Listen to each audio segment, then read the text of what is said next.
Good evening, everyone. My name is Hainisha Malone, and I am the Vice President of the West Garfield Park Youth Council. And we believe that we are the solution to the issues in our community. Our theme is Nothing With Us, Without Us. The West Garfield Park Youth Council is sponsored by Fathers Who Care, which is a nonprofit organization located on the west side of Chicago within the West Garfield Park community. Again, everyone, my name is Hainisha Malone, and I am the Vice President of the West Garfield Park Youth Council.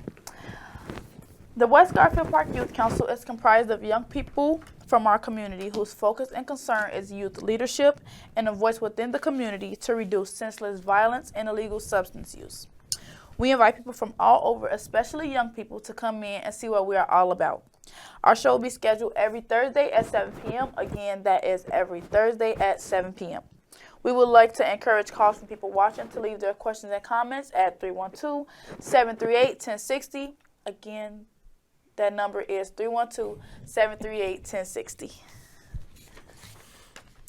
Our show can also be viewed online at www.cantv.org/live. Again, that website is www.cantv.org/live. Well, everyone, I would love to introduce my guest for today. This is Commissioner Tara Stamps, and she is the first in the 1st District of Cook County? Yes. Yeah. So would you like to introduce yourself? Well, hello. Hi. I am Cook County Commissioner of the 1st District, Tara Stamps, and I am the guest tonight. Thank you for having me on your show. Of course. Thank you for being a guest on tonight's show. And again, everyone, my name is Hainisha Malone, and I am the Vice President of the West Garfield Park Youth Council. You are watching a live interactive call-in television program brought to you by CanTV 21. During the next 25 minutes, we are going to discuss bridging the intergenerational gap between young people and elected officials. We invite our viewers watching to call in with their questions and comments again at 312-738-1060. Again, that number is 312-738-1060. Our phone lines are now open. So today's topic again is bridging the intergenerational gap between young people and elected officials. And now, Commissioner, I have a few questions for you. All right. So the first question is, who is Commissioner Tara Stamps and what motivates you? All right. So before I was the commissioner of the 1st District, I was a classroom teacher for 25 years. And so a lot has happened in the last 3 years. Quite honestly, my life has changed significantly. So in December of 2020, at the height of COVID, December 1st, I was teaching students online because COVID, we were behind cameras. And then but I had applied for this job at the Chicago Teachers Union as administrator of new teacher development. And I was hired. And once I was hired, I had to start the job on the next Monday. So literally I went from teaching right into the next job. And so that happened. I love this position because in this position, I really do get to do something of which I'm really passionate about is education, but supporting early career educators and making sure that they get the support they need to stay in classrooms. Yeah. So that's the whole bones of my program. Of course, there's a lot more to it, but essentially that's it, and it's called the We Care Virtual Instructional Coach and Building Mentor Program. So I built that program from scratch. Then my friend and brother in the movement, Brandon Johnson, decided he was going to run for mayor. So I got heavily involved in his race, and lo and behold, he won. Yep. And I remember thinking, oh my God, he could probably win. Yikes. And then I thought, well, if Brandon wins, that means his commissioner seat is going to become available. And we had not talked about that. I had not talked about that. And so that happened. So the seat became available. I threw my hat in the ring and said, I think I might want to give it a shot. Yeah. Because I had run for alderman of the 37th Ward twice. There were, in reality, if you look at the numbers, of course, I didn't win the election, so I failed. But I have a philosophy, which is I never lose. I either win or I learn. Ooh, amen. So, so when those elections did not result in the seat, I just took all of what I had learned with regard to community service and just poured it into different communities that I was a part of. So I did a lot of work in Proviso. I did a lot of work in Oak Park. I did a lot of work on the west side. Yeah. Just doing the things that I was concerned about anyway. A lot of mutual aid, just, getting in where I fit in, just helping out and doing the things that I was kind of passionate about. And not really thinking anything more than that. Right. And that is the lesson that I want to share with anybody. And I just believe, like, if you operate in your calling, you'll get the call. Yep. Like, if you just be about the business, then you'll get the assignment.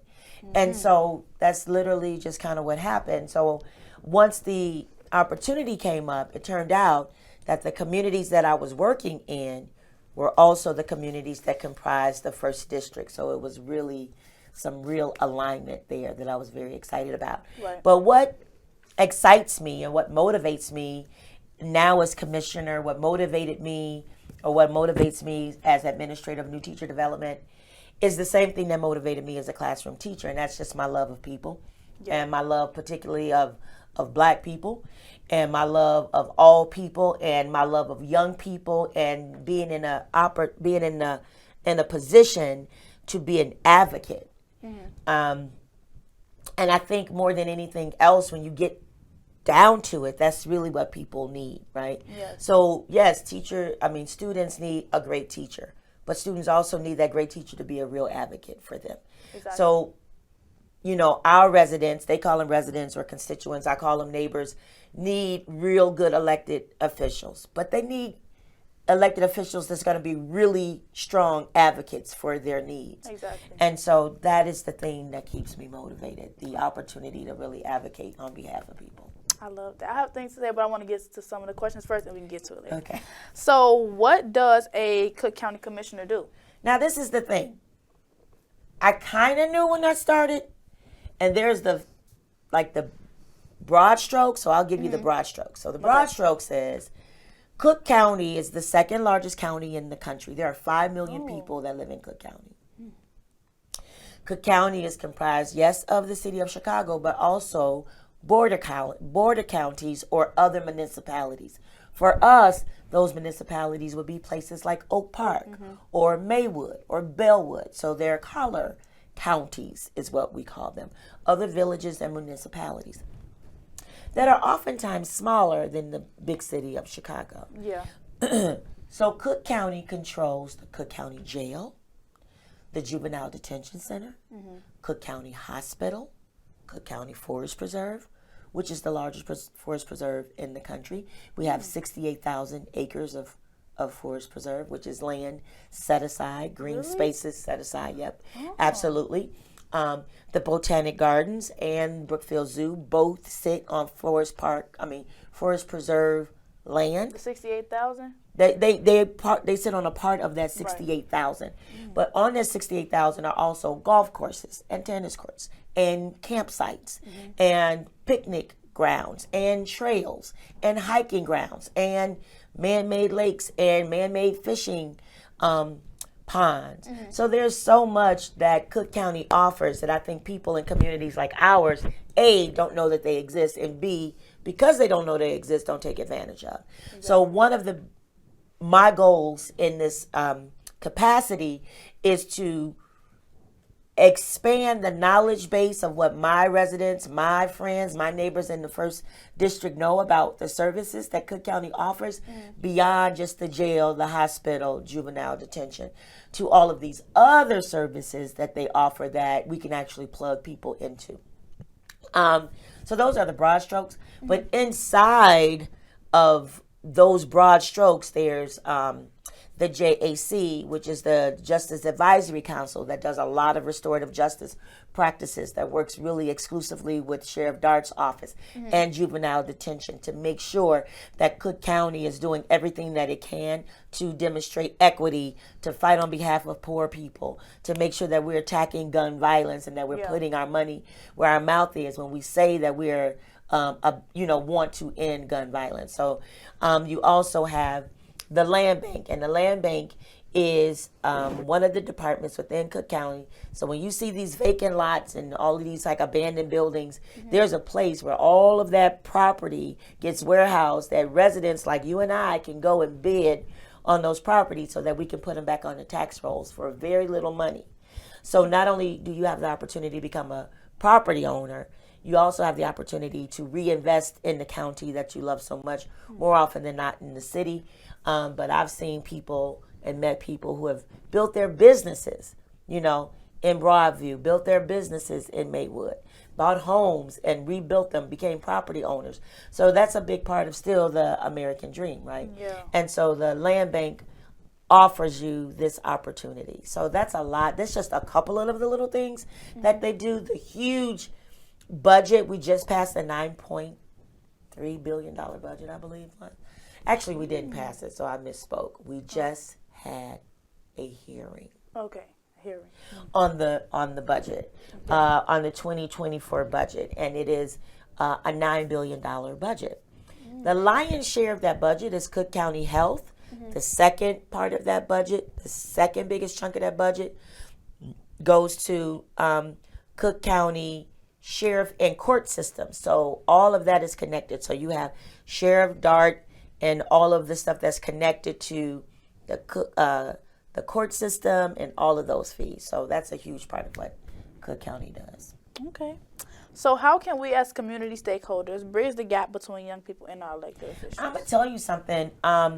The way that I would think, this is one of the ways in which you start bridging that gap, is that you start bringing them in to have these kinds of conversations. Yeah. But the other part is every single one of your elected representatives has an office at Cook County and at City Hall. So if you're talking about aldermen, they have an office at City Hall and they have an office in the community.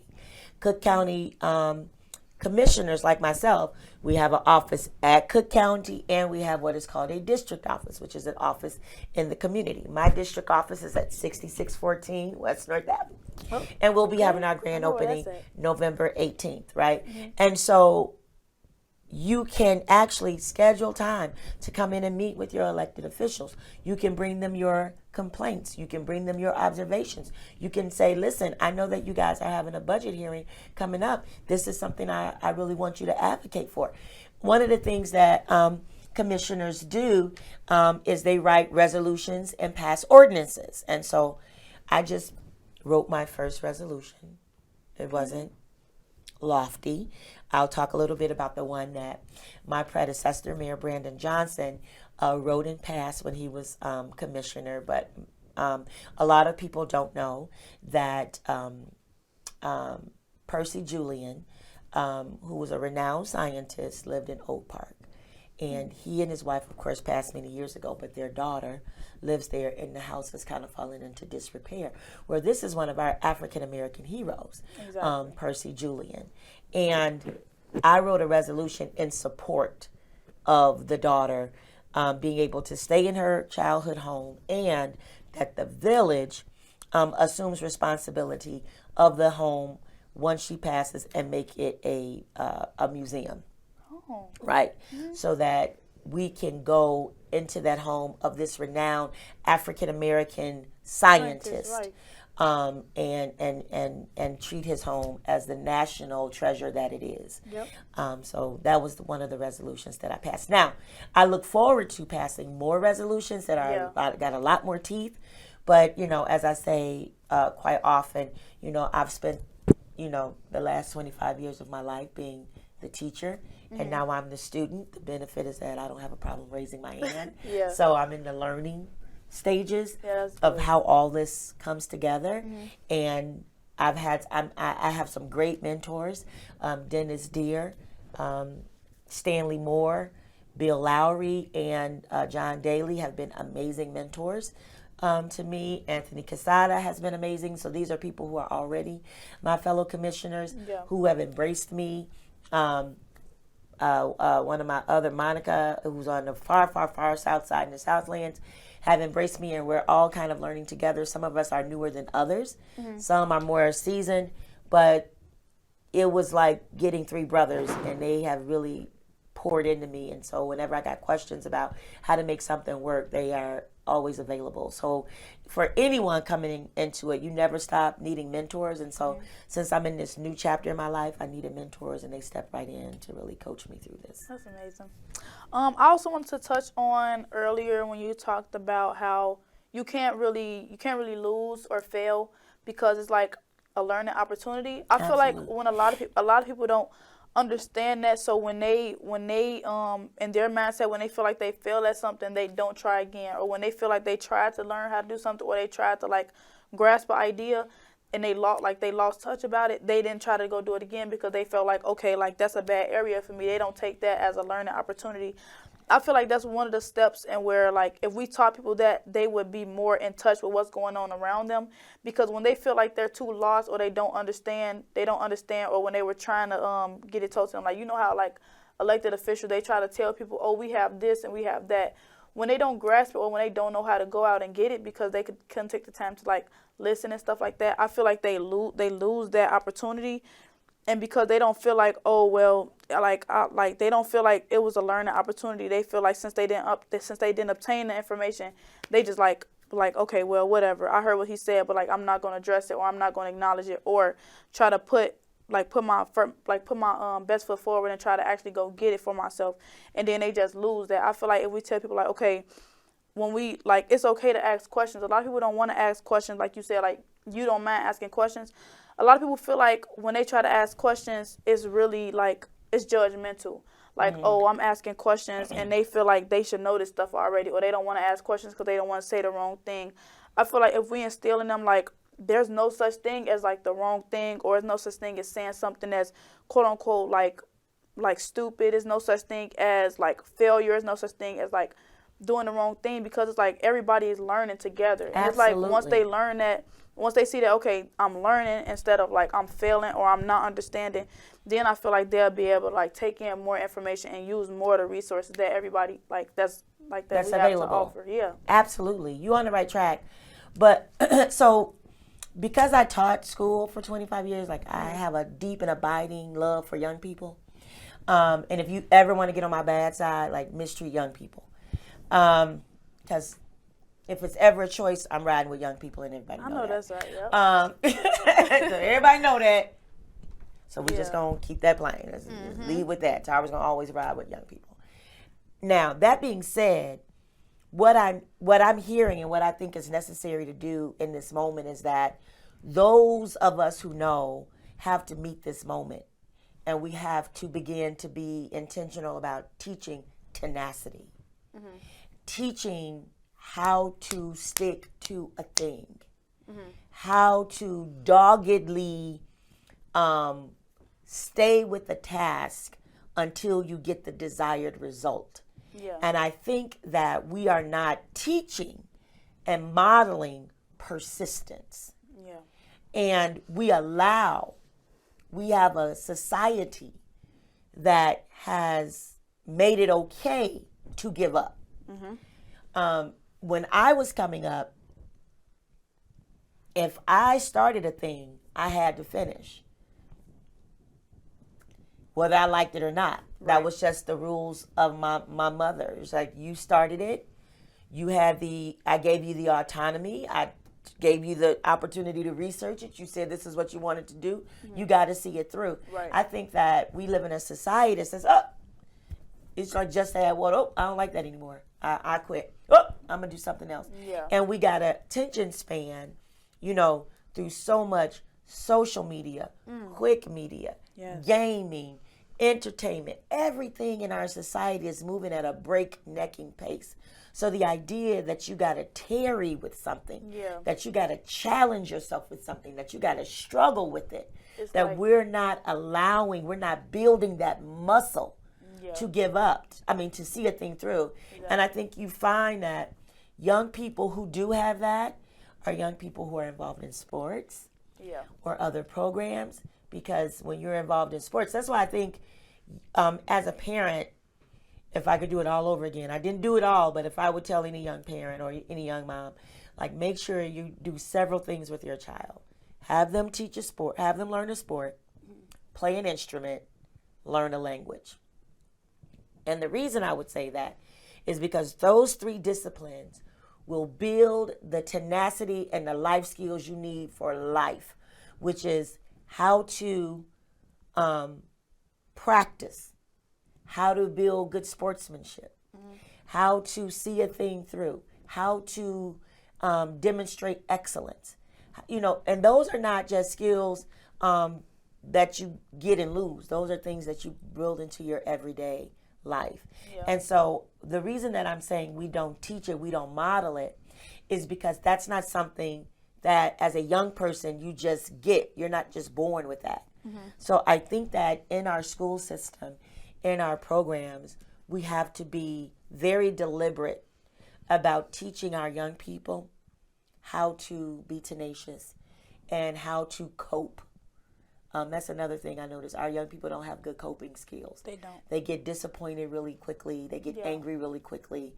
They internalize everything, and then it either implodes or it explodes, but it doesn't get dealt with or resolved. And so I think we have to also teach our young people how to cope. Yeah. So, do you have a committee organized to address youth empowerment and leadership? I don't yet, but that's only because I've just become commissioner. Right, and you're working on it. And I'm working on it. So what I will be starting in the what I'm working on now, and let me just do this really quickly, is that I was appointed. So Mayor Brandon Johnson became mayor. I was appointed to a seat, but now I have to run to keep the seat. Right. And so a big part of what I want to do is win the election, and then roll out what is then my plan. And a part of my plan is having a youth council as a part of the civic engagement that I think is necessary for the first district, because people don't understand how politics work. They understand there are politicians, but they don't understand the difference between an alderman and a commissioner and how that works. And so I want, because I'm a teacher first, well, I'm a mom first and I'm a teacher second, take the time to engage young people, and then to have community conversations so that we can understand how all of this works together. So by the time we go to the poll, we know why we're electing people. We know why we're voting. We know why we need to pass the budget for Black Lives, which is the budget that Mayor Johnson passed that took money out of Tom Dart's budget and put it back into Black communities. We know why we got to have money into all of these organizations for mental health. We know why we got to pass treatment, not trauma, and bring Chicago home so that we can take care of the homeless issue in our community, so that we can have mental health facilities in our community. Why we just passed one fair wage, why the Cook County Board did the guaranteed income, where they actually gave 200 families a guaranteed income to say, listen, we can eliminate poverty. What would happen if our communities, if we raised the income and gave people a livable wage, we can eliminate poverty. So I think that I was made the commissioner at a great time where there are a lot of people with some very progressive values, and that we are meeting a moment. But what doesn't challenge you doesn't change you. So we are being met with great challenges, but I'm up for it. So what does pooling our community resources mean to you? Pulling our community resources means going to where the people are already doing it, so we're not duplicating stuff. Yeah. You know what I'm saying? It's like, oh, I got a team. Well, I got a team too. We don't need to be in competition with each other because there's only so much money, right? And so we need to really drill down on who's doing it well, who's sustaining it, who's being comprehensive, who's building capacity. And one thing that's critically important to me is who is passing the torch. So my program for young people would be called Who Got Next? Because what's important to me in everything that we're doing is how are we preparing the next generation of leadership? It's not enough for Tara Stamps to be the commissioner. Who am I developing that's going to come behind me? Who got next after I go sit down somewhere? So I think it's about pulling those resources of the people, who are already doing it. Who's doing it well? Who's building capacity? And how do we not duplicate services? How do we expand what's being done well? Exactly. So can you give some closing and encouraging remarks to our viewers? I guess I can. I guess if it was anything that I want to say is like, life is not a spectator sport. Get involved. Like, you can't complain about what your elected officials are doing or not doing if you are not invested in the game. Like, you got to have some skin in the game. So if there's some people out there that's running, go knock some doors for them. Go volunteer. Guess what? As a Cook County resident, you can come to our meetings. You, as a member of the public, can come and sit in our meetings and participate in what we're doing. You can go to city council meetings and sit in a chair to see how decisions are being made that's going to govern the city, how decisions are being made that's going to govern the county. So get involved, because this is your city. Yes, thank And you. this is your county. So if you are just now tuning in, the guest tonight on the show was Commissioner Tara Stamps, and we were just discussing bridging the intergenerational gap between young people and elected officials. We would love to thank our viewers for watching. For additional information about our youth council, please contact us at 773-287-5821 and ask for Miss Princess. And if you have anything that they could call or email to get in touch with you or I anything? can. You can reach me at tara.stamps@cookcountyil.gov or 773-405-0212. That is 773-405-0212. tara.stamps@cookcountyil.gov. And thank you for having me. Thank you for being the guest on tonight's show. And thank you all for watching. Tune in next week, same time, same station.